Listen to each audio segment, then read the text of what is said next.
Hi నమస్తే, welcome to Myra media. నేను మీ కేవీఆర్.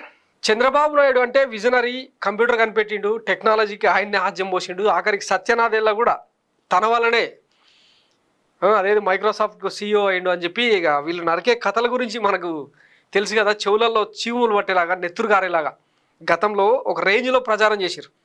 అయితే నిన్న ప్రజలంతా అప్డేట్ అవుతున్న సందర్భంలో ఫోన్లలో మొత్తం ప్రపంచం చేతికి అందుతున్న తరుణంలో మరి వీళ్ళని ఏమనాలో తెలియట్లేదు. నిన్న డిప్యూటీ సీఎం పవన్ కళ్యాణ్ గారు ఒక ఫోటో చూపిస్తూ ఈ రేంజ్లో సహాయ కార్యక్రమాలు విజయవంతంగా జరుగుతున్నాయని చెప్పి ఒక ఫోటో చూపించిండు. ఒకసారి అది చూద్దాం. మాట్లాడుతూ ఉంటే ఒక బ్యూటిఫుల్ ఫోటోగ్రాఫ్ వచ్చింది.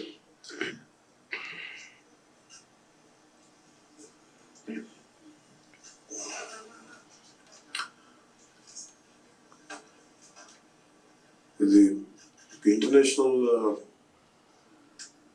అవార్డు తీసుకునేంత చాలా అంటే విపత్తు సమయంలో సహాయం ఎలా ఉంది అనేది క్యాప్చర్ చేయడానికి మీకు ఈ ఫోటోగ్రాఫ్ ఇది డ్రోన్ ఒక 8 kg ఫుడ్ ప్యాకెట్ని ఎట్లాగా అది వాళ్ళకి అందజేస్తుంది అనేది ఆల్మోస్ట్ మోకాళ్ళు నడుము నీళ్ళల్లో ఆ డ్రోన్ ఎలా పనిచేస్తుంది అనేది జస్ట్ చూపించడానికి ఇది. ఇంకా ఇదే ఆ ఫోటో. ఒక 8 kg ఫుడ్ ప్యాకెట్ని డ్రోన్ ద్వారా నడుముల లోతున్న వ్యక్తి తీసుకుంటుంటే ఇది ఇంటర్నేషనల్ అవార్డు రావాల్సిన చిత్రం అని చెప్పి మన the great deputy Pawan Kalyan గారు చూపించిన ఫోటో ప్రెస్ మీట్లో. దీని మీద సోషల్ మీడియాలో పెద్ద ఎత్తున ట్రోలింగ్ జరిగిందనమాట. ఎక్కడున్నారు సార్ మీరు, అంటే ఏ కాలంలో ఉన్నారు, సినిమాల్లో సాధ్యమైతే ఇవన్నీ రియల్ లైఫ్లో కుదరవని చెప్పి నానా గడ్డి పెట్టే ప్రయత్నం చేశారు. ఇదే ఫోటోని పెట్టి ఈయన ట్వీట్ చేస్తాడనమాట. ఇంకో ఈ ఫోటోలన్నీ పెట్టి మార్చండి. యాక్చువల్గా ఒక్కసారి కాదు, 2 సార్లు కాదు, 5 సార్లు ఎడిట్ చేసిండు అనమాట దీన్ని. ఇగో ఈ ఫోటోలు దీనిలో పెట్టి కూర్చున్నాడు అనమాట. పెట్టి ఏం డిస్క్రిప్షన్ రాసిందంటే, మీ మాటలతో మరింత ఉత్తేజాన్ని కలిగించినందుకు గౌరవ ముఖ్యమంత్రి వర్యులు శ్రీ NCBN గారికి హృదయపూర్వక ధన్యవాదాలు. అధికార సంక్షోభం, వ్యవస్థల నిర్వీర్యం, వనరుల దోపిడీ వారసత్వంగా గత ప్రభుత్వం నుండి వచ్చింది. ఇలాంటి విపత్కర పరిస్థితుల్లో మరోవైపు ప్రకృతి వైపరీత్యం, వీటి నడుమ మీ పాలనా దక్షత, విధి నిర్వహణలో మీరు కష్టపడే విధానం స్ఫూర్తిదాయకం, అభినందనీయం. ఇలాంటి సమయంలో మన ప్రజలను ఆదుకోవడంలో మన ప్రభుత్వంతో పాటు వ్యక్తిగత స్థాయిలో నా కనీస బాధ్యతగా భావిస్తున్నాను. సహాయ కార్యక్రమంలో పంచాయతీరాజ్, RWS శాఖలు యుద్ధ ప్రాతిపదికన పాల్గొంటున్నారు. త్వరలోనే మనం ఈ సంక్షోభం నుంచి బయటపడతామని ఆశిస్తున్నాం అని చెప్పి ఇంకా రకరకాల ఫోటోలు పెట్టే ప్రయత్నం చేసిండు అనమాట. సో ఇది పవన్ కళ్యాణ్ గారి తెలివితేటలకు నిదర్శనం అని చెప్పి సోషల్ మీడియా నిన్నంతా కొనియాడింది. వాస్తవానికి ఇది వాట్సాప్లో జనరేట్ చేసిన AI టెక్నాలజీతో జనరేట్ చేసిన ఫోటో. ఇది ఇంత క్లియర్గా కనిపిస్తుంటే దీన్ని ఆయనకు అంటే చంద్రబాబు పాలనకు ఇది ఒక ప్రతీకలాగా ఎట్లా అనిపించిందో మరి.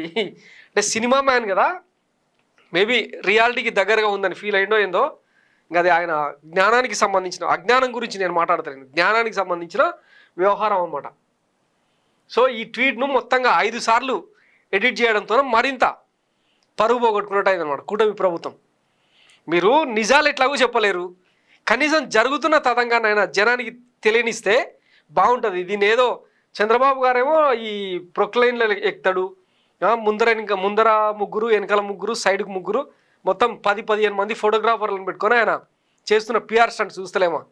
నిన్న అదేదో రైల్వే ట్రాక్ మీదకి వెళ్ళి స్వయంగా పరిశీలిస్తున్న సందర్భంలో రైలు వచ్చి మొత్తం బాల్స్ అన్ని గజగజ ఉనికిపోయిన పరిస్థితి అనమాట. ఇట్లా నడుస్తుంది కూటమి ప్రభుత్వం వ్యవహారం అనమాట. ఇట్లాంటి టైంలో అధికార యంత్రాంగాన్ని అలర్ట్ చేస్తూ మనం క్షేత్రస్థాయిలో ఉండి ఆదేశాలు జారీ చేస్తే సరిపోతుంది. మనమే స్వయంగా క్షేత్రస్థాయిలోకి వెళ్ళి అధికార యంత్రాంగాన్ని డిస్టర్బ్ చేస్తే ఏమైపోవాలి జనం. ఇది పాలనా దక్షత అని చెప్పి మన పవన్ కళ్యాణ్ గారు కితాబిస్తారనమాట. మీరు కష్టపడే విధానం స్ఫూర్తిదాయకం, మీ మాటలు మరింత ఉత్తేజాన్ని కలిగించాయని చెప్పి ఇంకా జోక్తా ఉంటాడు అన్నట్టు. దొందే అదేదో అంటారు కదా, జోగి రాసుకుంటే బూడిద రాలుతుంది అన్నట్టు జనం అదే మాట్లాడుకుంటారు ఇప్పుడు. ఈయన ఫస్ట్ రోజు ఏమన్నాడు, ఇంకా దీని మీద సోషల్ మీడియాలో అంటే ఒక సెక్షన్ ఇంకా వాళ్ళు తెలివైన వాళ్ళే, ఆ కళ్ళల్లో ఆనందం చూడు, ప్రజలకు మంచి జరుగుతుందంటే అని చెప్పి ఇంక ఎట్లా నవ్వుతున్నాడు. PK is showing AI generation photo, 6,900 people got fooled and liked it. ఈ ఫోటోకు అంటే ఆయన పెట్టంగానే 6,900 మంది లైకులు కొట్టి రీపోస్ట్ చేసే ప్రయత్నం చేసిరంట. అంటే ఎంత హైలీ నాలెడ్జ్ పీపుల్ ఉన్నారో చూడండి మన ఫ్యాన్స్. ఇట్లాంటి వాళ్ళను మనం దగ్గర పెట్టుకున్నందుకు గర్వపడాలన్నమాట. ఇంతకుముందు ఆయన ఏమన్నాడంటే తాను కనుక క్షేత్రస్థాయిలోకి వస్తే అధికారులకు అదనపు భారం అవుతుందని చెప్పి రాకుండా మానిటర్ చేస్తున్నా అని చెప్పి మాట్లాడిండు. అధికార యంత్రాంగం డిస్టర్బ్ అవుతుంది.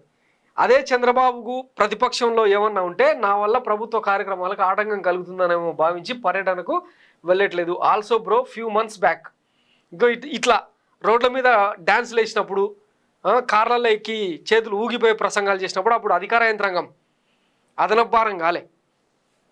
మిమ్మల్ని అట్లా స్వేచ్ఛగా వదిలేసిన పాపానికి ఈరోజు ప్రజలు మూల్యం చెల్లిస్తున్నారు. ఇంకా దీని తాలూకా సిమ్టమ్స్ ఏందన్నది ఇప్పుడు విజయవాడ ప్రజలు కూడా చూస్తూ ఉన్నారు. సో ఇదే అనమాట కూటమి సర్కారు పరువు పోగొట్టుకున్న భాగవతం. పరువు కాదులే, అంటే వీళ్ళు ఒక ట్రాన్స్లో ఉంటారు, ఒక ట్రామా అనమాట. ఇది ఒక రోగం అనలేమో, ఒక రకమైన హెల్యూజినేషన్. తమ అభిమానులను కూడా అట్లే ఉంచే ప్రయత్నం చేస్తారు ఆహా ఓహోలు.